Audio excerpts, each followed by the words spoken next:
صحابہ بھی اعلیٰ عطا کر دیے کہ ایک رات کا اندھیرا تھا، رات کی تاریکی تھی، رات کی رنائی تھی، رات کی ظلمت تھی، رات کی سیاہی تھی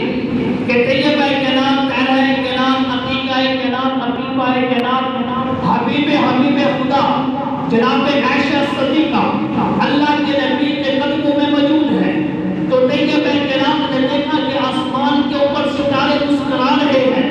آسمان کے اوپر ستارے چھل ملا رہے ہیں۔ تو طیبہ کے نام نے سوال کر دیا، خدا کا بھی و امی یا رسول اللہ،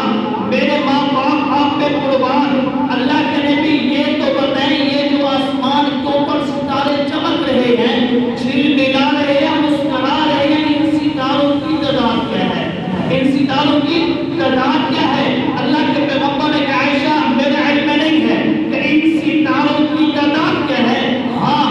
اگر وہ انسان ان کو گننا چاہے وہ گنتے گنتے ختم ہو سکتا ہے، مار سکتا ہے، لیکن ان ستاروں کی تعداد کوئی معلوم نہیں کر سکتا۔ تو طیبہ کے نام نے سوال پہ سوال کر دیا کہ حضور اگر ان ستاروں کی تعداد لا تعداد بے شمار انگنت ہیں تو پھر آپ مجھے یہ بتائیں آپ کی ساری امت میں، آپ کے سارے یاروں میں، آپ کے سارے پیاروں میں، آپ کے سارے حکمداروں میں کوئی ایسا آدمی بھی ہے جس کی نیکیاں آسمان کے ستاروں سے بھی زیادہ ہو، جس کی نیکیاں آسمان کے ستاروں سے بھی زیادہ ہو؟ جب اللہ کے نبی کو طیبہ کے نام نے یہ جملے ارشاد فرمائے، اللہ کے نبی نے کہا ہاں عائشہ